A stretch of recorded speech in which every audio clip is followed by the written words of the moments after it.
আসসালামু আলাইকুম। আজকে আমি জামাই আলু ভাজা ভেজে তোমাদেরকে দেখাবো। তো এইখানে আমি এইরকম গোল গোল করে বড় সাইজের আলু কেটে নিয়েছি। তো কীরকম মোটা রাখতে হবে, কীরকম পাতলা তোমরা দেখে নাও, দেখিয়ে দিয়েছি। এবারে আমি 1 চামচ নুন দিয়ে দেব। তারপরে আমি দিয়ে দেবো 1 চামচ হলুদ গুঁড়ো। তারপরে আমি দিয়ে দিচ্ছি 1 চামচ লঙ্কার গুঁড়ো। তারপর দিয়ে দেবো আমি 1 চামচের একটু কম জিরের গুঁড়ো দিয়ে ভালো করে আলুতে মাখিয়ে নিতে হবে, যাতে মশলাটা ঠিকঠাক গায়ে লেগে থাকে। তো আমি এভাবে সবগুলো ভালো করে মাখিয়ে নিচ্ছি।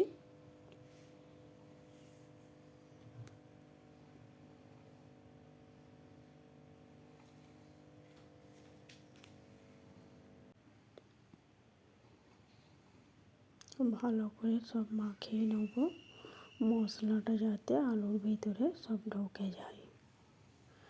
তো তোমাদের আমি সুন্দর সুন্দর কমেন্ট পড়ে শোনাবো আমার মাটন রেসিপিতে। তো কেয়াদি বলছে, ওয়াও, থ্যাংক ইউ কেয়াদি, তোমাকে অনেক অনেক ভালোবাসা। তারপর কমেন্ট করেছে কেয়াদি লাইক ডান। লাইক করার জন্য অনেক অনেক ধন্যবাদ কেয়াদি।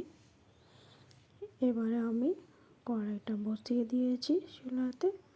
তারপর আমি দিয়ে দিচ্ছি পরিমাণ মতো সরষের তেল। সরষের তেলটা একটু বেশি দিয়েছি, ছাঁকা তেলে আলুটা আমি ভেজে নেব।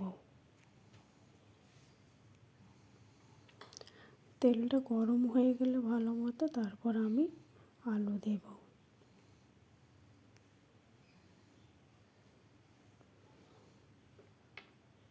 তো এইভাবে নাড়িয়ে নিচ্ছি, চারিদিকে কড়ার তেলটা গায়ে লাগিয়ে নিচ্ছি যাতে আলুটা না ধরে যায়। তারপর কমেন্ট করছে আরিবা খাতুন, ওয়াও দিদি, মাটন রান্না খুব সুন্দর। তোমাকে অনেক অনেক ভালোবাসা আরিবা। তুমিও ভালো থেকো, সুস্থ থেকো, আর এইভাবেই আমার পাশে থেকো। তো এখন আমি একটা একটা করে আলু দিয়ে দিচ্ছি।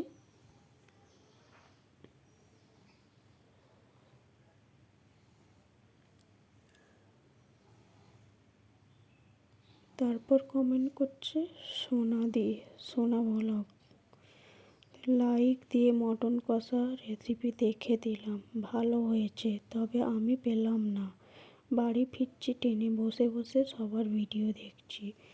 সোনাদি, তোমাকে আমার বাড়ি ইনভাইট করা রইল, তুমি একদিন আমার বাড়ি আসো, আমি তোমাকে মাটন কষা করে খাওয়াবো। তো তুমি এইভাবেই পাশে থেকো, সুস্থ থেকো, আর সাবধানে বাড়ি ফেরো, এটাই কামনা। তো এখন ঢাকনা দিয়ে দিয়েছিলাম, এবার আমি খুলে এক পিঠ উল্টে দেবো। এভাবে চাপা দিয়ে ঢাকনা দিয়ে ভাজলে আলু সিদ্ধটা ভালো হয়।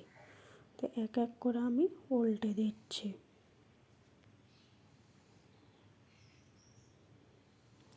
দিয়ে আবার আমি ঢাকনা দিয়ে দেব।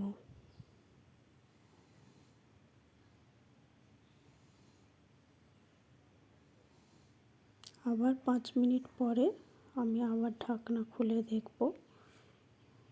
তো ঢাকনা খুলে দেখছি, এবার আমি আবার উল্টে দেব এক পিঠটা।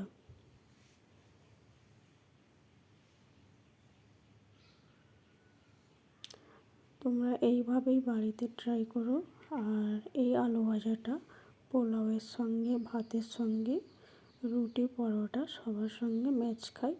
তো পোলাও হলে, নারকেল ভাত হলে আরও ভালো হয় এই আলু ভাজাটা খেতে। তো আগেকার মানুষরা বড় আলু দেখলেই বলতো যে জামাই আলু ভাজা, তাই আমি এটা জামাই আলু ভাজা নাম দিয়েছি। তো তোমরা কী ভাববে জানি না, এটা এই আলু ভাজাটা খুব সুন্দর খেতে হয়।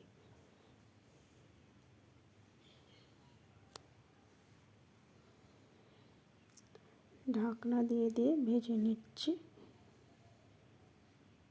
এবার আমি খুলে আলু ভাজাটা হয়ে গেছে, এবারে একটা একটা করে আমি তুলে নেব।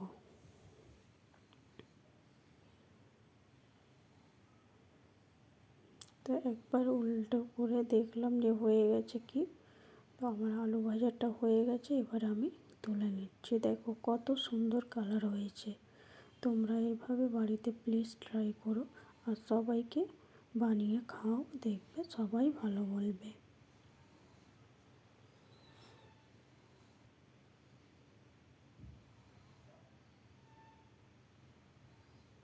তারপর আমি আর যে কটা আলু ছিল সে একই পজিশানে আমি ভেজে নিচ্ছি। একই সেম পদ্ধতিতে এই আলু ভাজাটা আমি ভেজে নেব।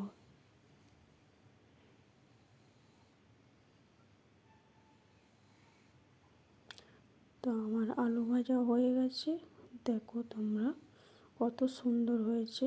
সব সময় এভাবে পাশে থেকো, সুস্থ থেকো। আজকের মতো এই ভিডিও এই পর্যন্ত। সবাই লাইক, কমেন্ট, শেয়ার আর বেশি বেশি করে সাবস্ক্রাইব করে দাও। সবাইকে অসংখ্য ধন্যবাদ। ভালো থেকো। টাটা, আল্লাহ হাফিজ।